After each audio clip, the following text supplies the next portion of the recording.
Ya, buka kameranya, Dede. Udah lumayan banyak yang masuk 18 orang.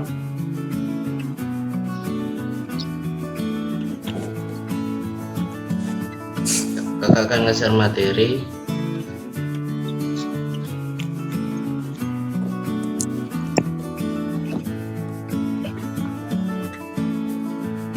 Bisa dimulai ya. Ya. Dengarkan, buka kameranya. Assalamualaikum warahmatullahi wabarakatuh. Waalaikumsalam warahmatullahi wabarakatuh. Alhamdulillah bil alamin. Assalatu wassalamu ala asrofil anbiya'i wal mursalin wa ala alihi wa sahbihi ajma'in, amma ba'du. Alhamdulillah di pagi hari ini masih diberi kesempatan oleh Allah SWT untuk melaksanakan pembelajaran daring yang melanjutkan materi selanjutnya, yaitu mengimami kitab-kitab Allah Subhanahu wa Ta'ala. Sebelum mengawali pelajaran, kakak harapkan kalian semua memperhatikan apa yang kakak sampaikan. Nyalakan kameranya, tetap fokus ya. Dan sebelum mengawali pelajaran, kita berdoa terlebih dahulu yang akan dipimpin oleh Muhammad Fahri. Kita baca doa sebelum belajar. Fahri, silahkan dipimpin ketua kelas. Mari kawan-kawan, sebelum kita memulai pelajaran pada pagi hari ini, mari kita berdoa menurut agama dan kepercayaan masing-masing. Berdoa dimulai.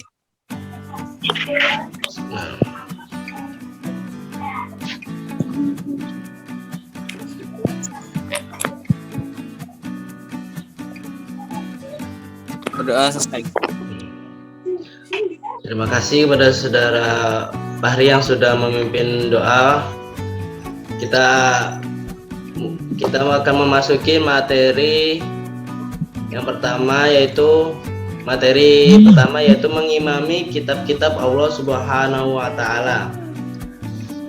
Sebelum memasuki materi, kakak ingin mau bertanya pada kalian semua untuk mengingat materi-materi sebelumnya.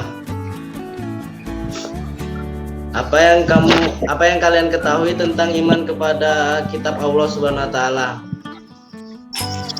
Ada yang tahu? Apa yang kamu ketahui tentang iman kepada Allah Subhanahu wa Ta'ala? Hari? Iman berarti percaya terhadap kitab-kitab Allah. Ada yang lain bisa menambahkan? Cinta? Ya, iman kepada kitab Allah artinya percaya dan meyakini bahwa Allah Subhanahu wa Ta'ala mempunyai kitab yang diturunkan kepada Rasul-Nya untuk disampaikan kepada umatnya sebagai pedoman hidup untuk umatnya. Nah, bagus. Jadi iman kepada Allah yaitu meyakini bahwa Allah Subhanahu wa Ta'ala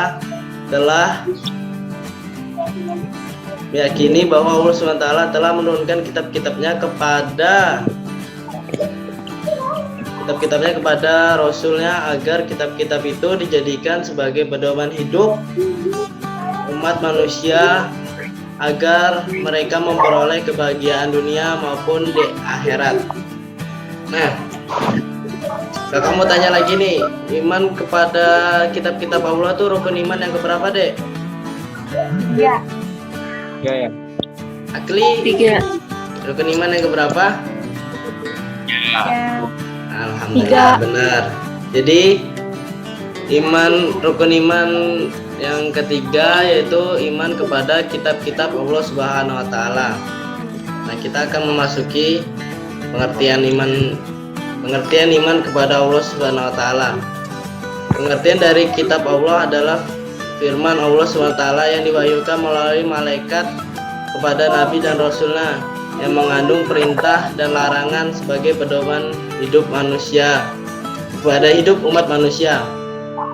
Iman kepada kitab-kitab Allah. Kitab-kitab Allah adalah kebenaran yang disertai keyakinan bahwa kitab-kitab Allah itu benar.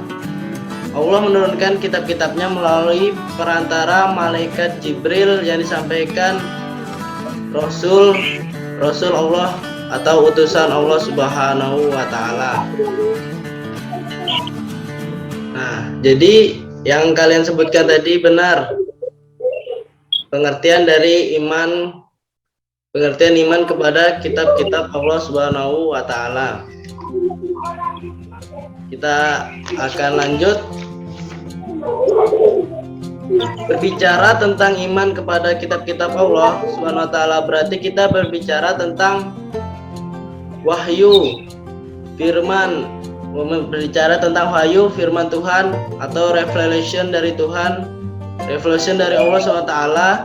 Itu membawa dua bentuk wahyu. Yang pertama dalam bentuk kitab, yang kedua dalam bentuk suhuf.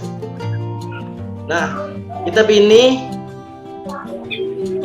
wahyu Allah yang disampaikan kepada para rasul yang bisa berbentuk buku atau kitab seperti Al-Quran yang kita pegang. Itu karena banyaknya ayat-ayat, banyaknya surah, banyaknya juz, sehingga itu bisa berbentuk buku. Nah, sedangkan suhuf ini lebih sedikit. Suhuf ini jamak dari kata syaifah, yang artinya secara bahasa artinya lembaran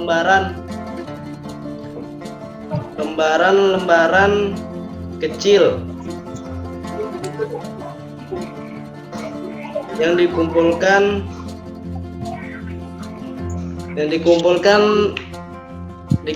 secara bertahap. Jadi suhuf ini karakteristiknya dimana tidak banyak, sehingga suhuf ini keberadaannya itu lebih sulit ditemukan lagi karena banyak yang tercecer, banyak hilang, seperti itu. Nah, jadi perbedaan kitab dan suhuf bisa dilihat di layar.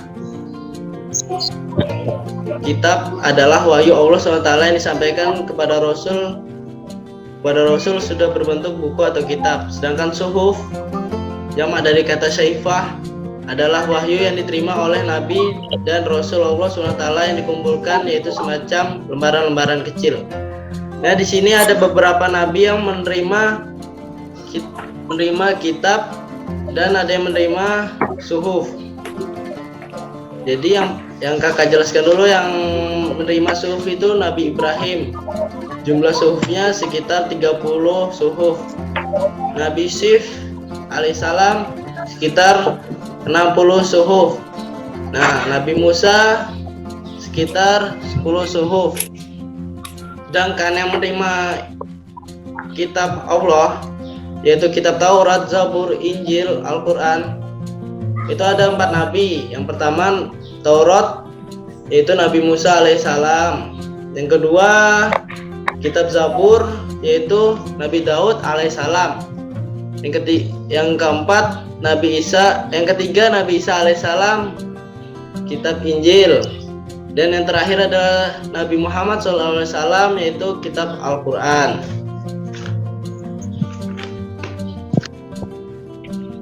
Di sini keistimewaan dari Nabi Musa alaihissalam, yaitu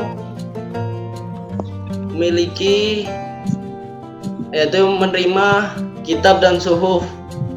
Yang pertama, Nabi Musa diamanahkan oleh Allah SWT untuk menerima suhuf dan kitab. Kitab yang kedua itu kitab Taurat.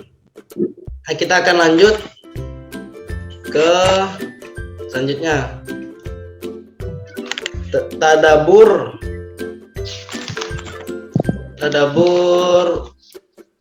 Quran surah Al-Imran ayat 3 dan 4. Beriman kepada kitab-kitab Allah. Itu ada ayatnya, yaitu ayat Quran surah Al-Imran ayat ketiga.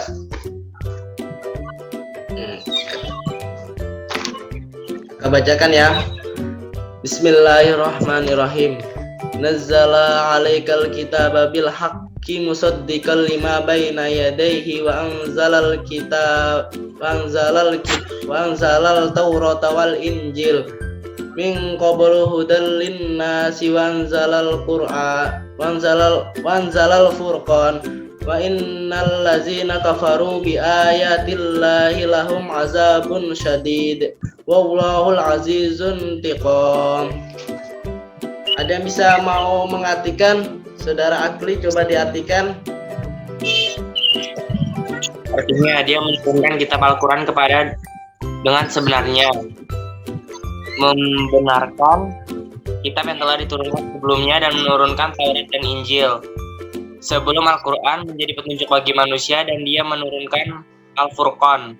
Sesungguhnya orang-orang kafir terhadap ayat-ayat Allah akan memperoleh siksa yang berat. Allah Maha Perkasa lagi mempunyai balasan atau siksa.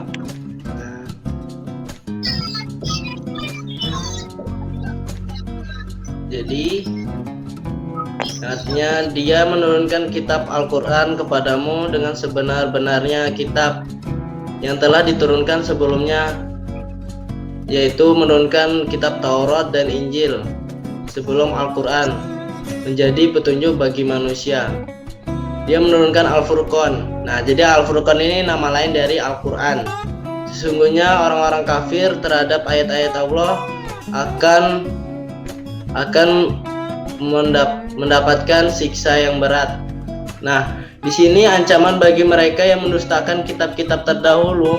Misalnya kitab-kitab yang mengaku bahwa kitab-kitab terdahulu, misalnya kita mengaku sebagai Islam, tapi kita malah menafikan kitab Injil, nggak pernah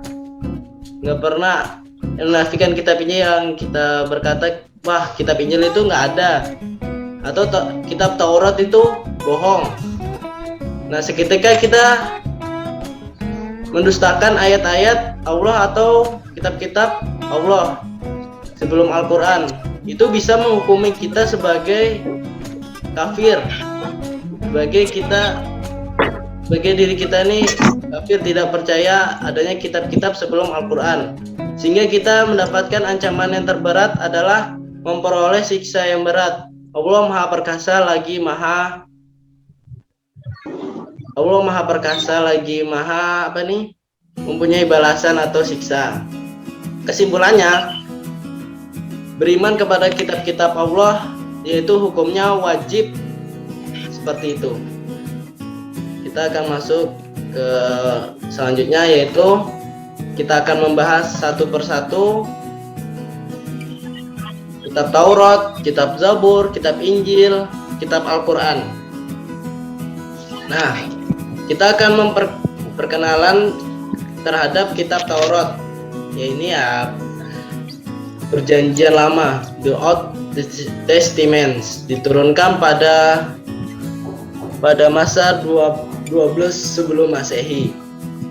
Sedangkan Zabur, ini nama lain dari kitab Zabur, yaitu Mizwar, Mazmur, Pasmal, diturunkan pada masa 10 Masehi, sebelum Masehi.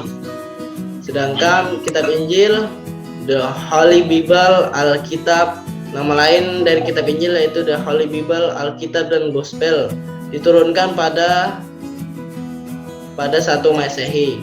Sedangkan kitab Al-Quran diturunkan pada tahun 7 Masehi.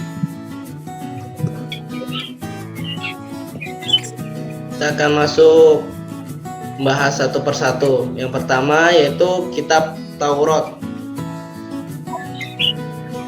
Nah, kitab Taurat ini diturunkan kepada Nabi Musa alaihissalam kepada Bani Israel.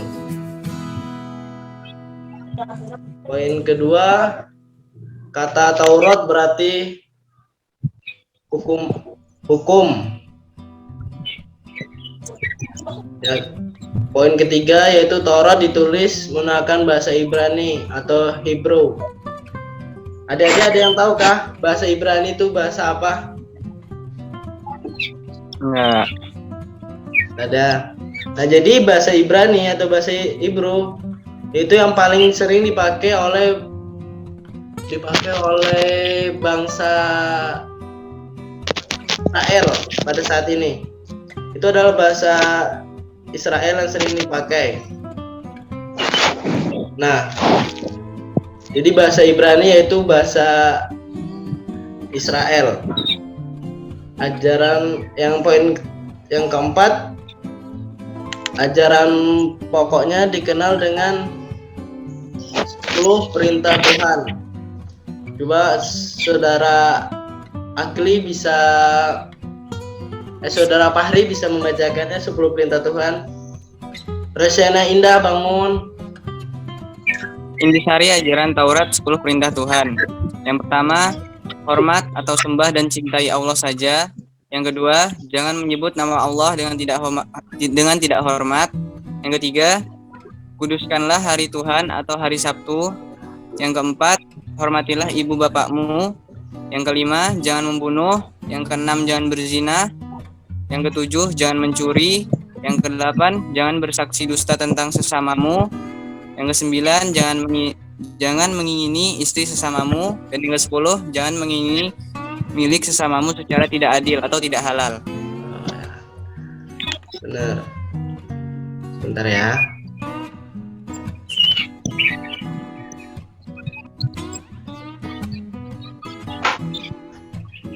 Masih gini ya.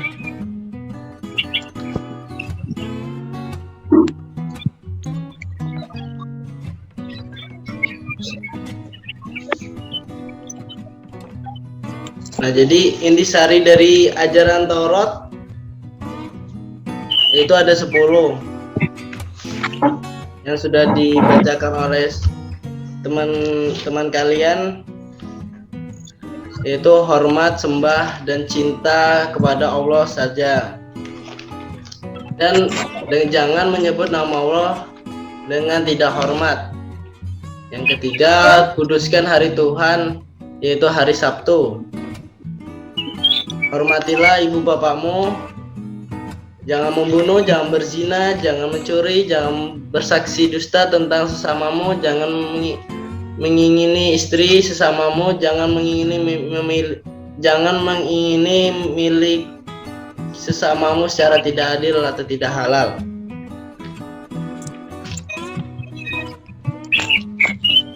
Kenapa semua ajaran Taurat itu ada 10 perintah? Karena pada zaman itu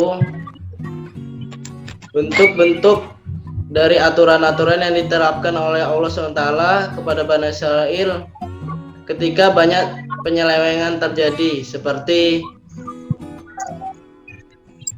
ada tidak menghormati orang tua, banyak menyembah berhala, banyak berzina, banyak membunuh. Maka Allah SWT menurunkan kitab Taurat ini berisi tentang 10 perintah Tuhan yang ada di dalam kitab Taurat. Nah, kita akan membahas selanjutnya, yaitu kitab Zabur.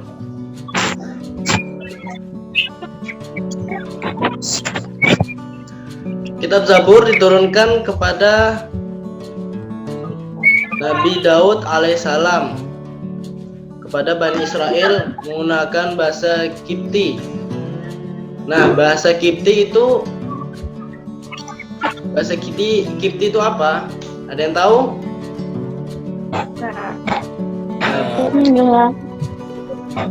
Bahasa Kipti itu ibaratnya agak perpaduan antara bahasa Ibrani dengan bahasa Arab Mesir. Agak semacam itulah Kipti itu. Kipti itu merajuk pada nama sukunya. Pokoknya nggak jauh beda sama sebelumnya itu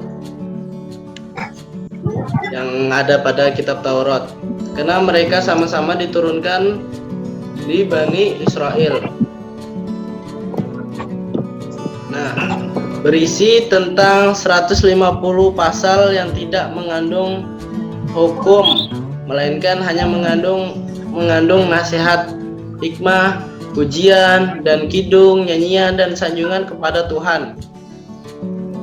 Kitab Zabur berisi nyanyian kebaktian untuk memuji Tuhan. Poin ketiga, nyanyian perorangan sebagai rasa syukur kepada Tuhan. Yang keempat, ratapan-ratapan jamaah. Yang kelima, ratapan-ratapan doa individu. Yang keenam, yaitu nyanyian untuk raja. Inilah kenapa ada beberapa agama lain yang cara beribadahnya bernyanyi. Inilah sumber awalnya, karena memang pada masa itu, pada zaman Nabi Daud alaihissalam, itu salah satunya beribadah adalah dengan cara bernyanyi. Nah, kalau di kita itu seperti zikir, tapi zikir harian kita, seperti berzikir harian kita, namun kita tidak menggunakannya untuk bernyanyi. Nah, ini semuanya berawal dari sini, yang cara beribadahnya itu bernyanyi. Kita akan lanjut yang ketiga, yaitu kitab Injil. Coba dibacakan Saudara Sinta. Diturunkan kepada Nabi Isa alaihissalam kepada Bani Israel menggunakan bahasa Suryani, dikenal sebagai Perjanjian Baru atau The New Testament. Kitab Injil yang dikenal sekarang adalah sebagian kitab Injil Nabi Isa alaihissalam dan dikumpulkan dan ditulis oleh murid Nabi Isa, yaitu Matius, Markus, Lukas, Yahya. Kemudian Injil tersebut dinamakan pengarangannya, yaitu Injil Matius atau Matthew, Injil Markus atau Mark, Injil Lukas atau Luke, Injil Yahya atau John. Berisi hukum-hukum, kisah hidup Isa alaihissalam, tata aturan berperilaku, dan nubuat nabi atau rasul terakhir. Jadi kitab Injil ini diturunkan kepada Nabi Isa alaihissalam kepada Bani Israel menggunakan bahasa Suryani. Nah, bahasa Suryani ini juga masih sama, enggak beda jauh sama bahasa Ibrani, karena memang TKP-nya, tempat kejadiannya itu ketika diturunkannya itu masih di wilayah Palestina sekarang ini. Bahkan Nabi Isa alaihissalam, atau menurut kepercayaannya yang lain, disebut dengan Yesus. Menurut kepercayaan lain disebut dengan Yesus lahir di Nazaret, dan ada istilah Jesus of Nazareth. Nazaret itu berarti Nabi Isa. Itu ada di sebuah wilayah namanya Nazaret yang masih wilayah Palestina pada masa itu.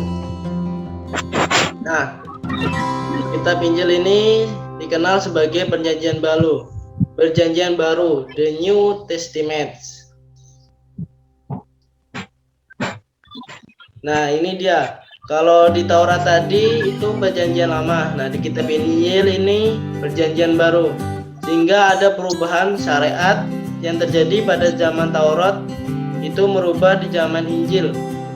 Karena yang mengikuti perkembangan zaman, ada yang mengupdate, ada yang menghilangkan, ada yang menambahkan, ada yang dikuatkan. Maka dari itu di Holy Bible ini, di Alkitab Injil ini, kita bisa lihat di bab awal bukunya itu, pertama Perjanjian Lama yang tadi ada di kitab Kejadian, kitab Ulangan, dan kitab lainnya sebagaimana. Dan kitab Injil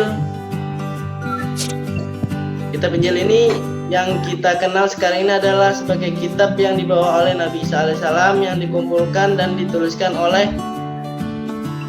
murid dari Nabi Isa, yaitu Matius, Markus, Lukas, dan Yahya. Kemudian Injil tersebut dinamakan oleh pengarangnya, yaitu Injil Matius, Injil Markus, Injil Mark, Injil Lukas, dan Injil Yahya atau Injil John. Kitab Injil ini berisi hukum-hukum atau kisah hidup Nabi Isa alaihissalam atau tata aturan perilaku nabi-nabi dan rasul-rasul terakhir.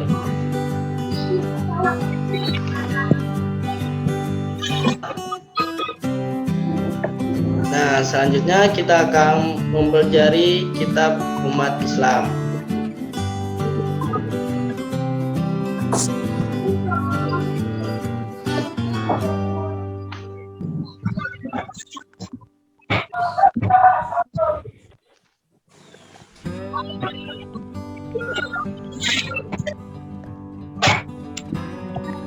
Nah, sebelum kakak jelaskan apa yang kalian ketahui tentang kitab Al-Quran, saudara kakak bertanya pada Retno, bisa menjelaskan apa yang kalian ketahui tentang Al-Quran.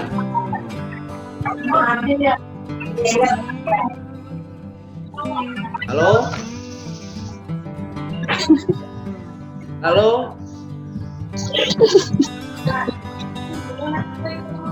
Ya Kak. Dengar suara kakak. Ya.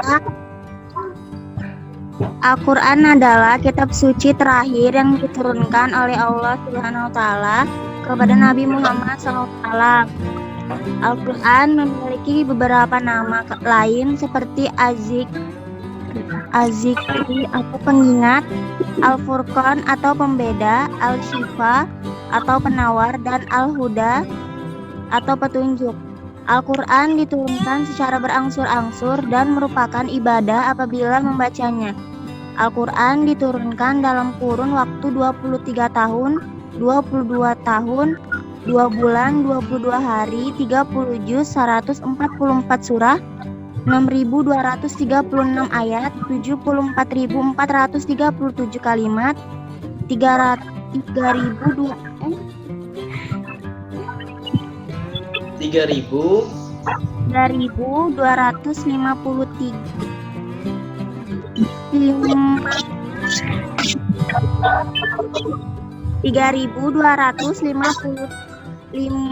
gimana?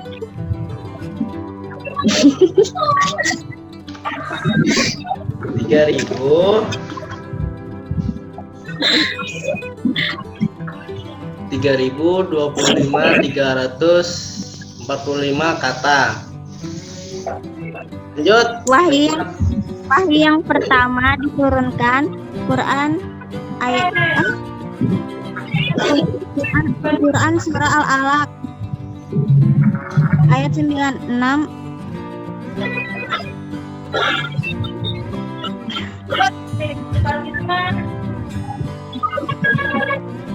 Ayat 1-5. Wahyu yang terakhir diturunkan Quran surah Al-Maidah.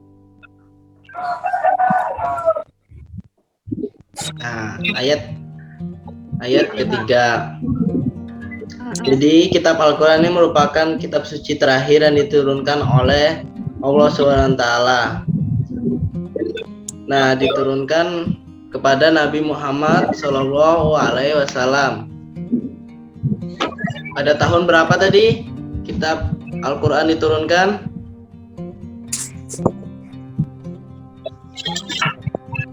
Masehi. Pada tahun 7 Masehi. Yang 3 poin penting yang kalian ketahui yaitu dari Al-Quran diturunkan kepada Nabi Muhammad SAW, diturunkan secara berangsur-angsur. Yang ketiga yaitu bernilai ibadah apabila membacanya. Inilah pembeda Al-Quran dari kitab-kitab sebelumnya. Apabila dibaca akan bernilai ibadah bagi pembacanya. Nah, Al-Quran memiliki beberapa nama, yaitu seperti Az-Zikir, Al-Furqan, Asy-Syifa, dan Al-Huda. Nah, di sini kakak akan mengartikan nama-nama Al-Quran tersebut. Yang pertama yaitu Al-Huda. Ya, Al-Quran sebagai petunjuk seluruh umat manusia. Yang kedua, Al-Furqan artinya sebagai pembeda antara yang baik atau yang buruk.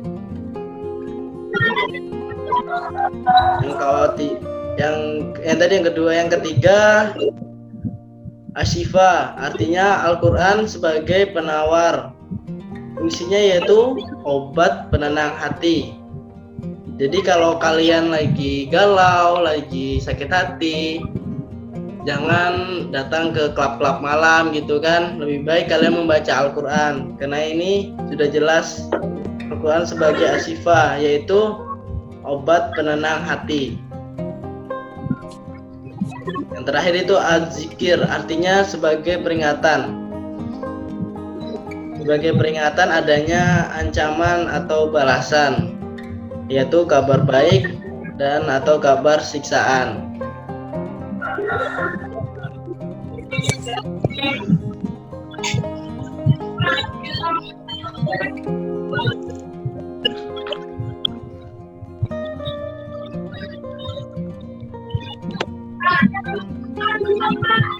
Itulah tadi pengertian dari Al-Quran.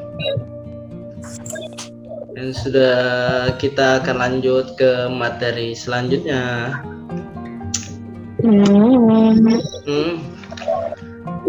Ya, kepada Rosyana Indah, silahkan dibaca sikap beriman kepada kitab. Bentar, Kak. Sikap beriman kepada kitab, mengakui dan menghormati kedudukan kitab-kitab Allah sebelum Al-Quran, meyakini dan mengakui bahwa kitab suci Al-Quran merupakan kitab yang paling utama dan paling akhir diturunkan, meyakini dan mengakui bahwa Al-Quran merupakan pedoman untuk seluruh umat manusia, menjalani hidup hanya untuk beribadah, menyembah Allah. Jadi sikap kita beriman kepada kitab itu mengakui dan menghormati kedudukan kitab-kitab Allah sebelumnya. Nah, jadi kalian harus mempercayai kitab-kitab sebelum Al-Quran. Jangan sampai mendustai atau tidak mempercayai, karena itu akan mendapatkan sisaan dari Allah Subhanahu wa Ta'ala. Yang kedua, meyakini dan mengakui bahwa kitab suci Al-Quran merupakan kitab yang paling utama dan paling akhir diturunkan. Tidak ada kitab diturunkan setelah Al-Quran. Yang terakhir, yang ketiga, meyakini dan mengakui bahwa Al-Quran merupakan pedoman untuk seluruh umat manusia. Nah, beda dengan kitab-kitab yang lain. Kitab seperti kitab Taurat, kitab Injil, kitab Zabur itu untuk kaum Bani Israel. Sedangkan kitab Al-Quran ini merupakan pedoman untuk seluruh umat manusia. Yang terakhir, menjalani hidup hanya untuk beribadah, menyembah kepada Allah Subhanahu wa Ta'ala. Nah, kita ingin menanyakan kepada kalian, apa hikmah yang bisa dipetik dari pelajaran hari ini? Saudara Fahri. Nah, kita mulai lagi deh ya. Oke.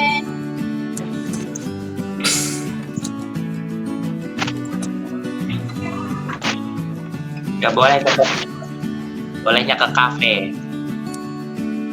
Ya kan, Kak? Ya. Iya, sudah. Tadi sudah mempelajari 4 kitab. Yang pertama yaitu Taurat, Zabur, Injil, dan Al-Quran. Nah, ini ada yang mau, ini kakak mau bertanya, apa hikmah yang bisa kita petik dari pelajaran hari ini? Nah, Fahri, silahkan. Kalau mau berpendapat atau menjawab pertanyaan dari kakak.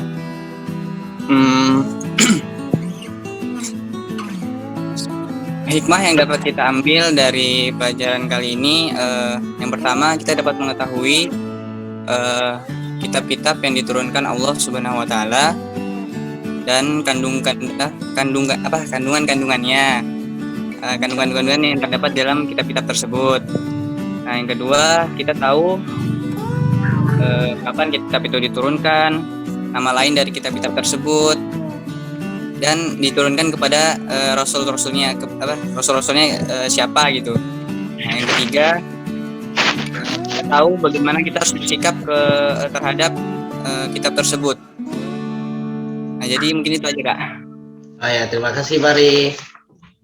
Mungkin ada yang mau menambahkan lagi atau mau menjawab? Cinta, Alfaranisa.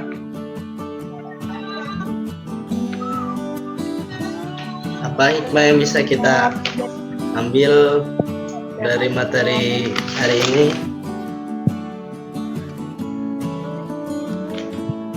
Tetap beriman kepada Allah Subhanahu wa Ta'ala dan mengimani juga percaya kepada semua kitab-kitab Allah agar dapat mengetahui mana yang baik dan benar, mana yang baik dan salah.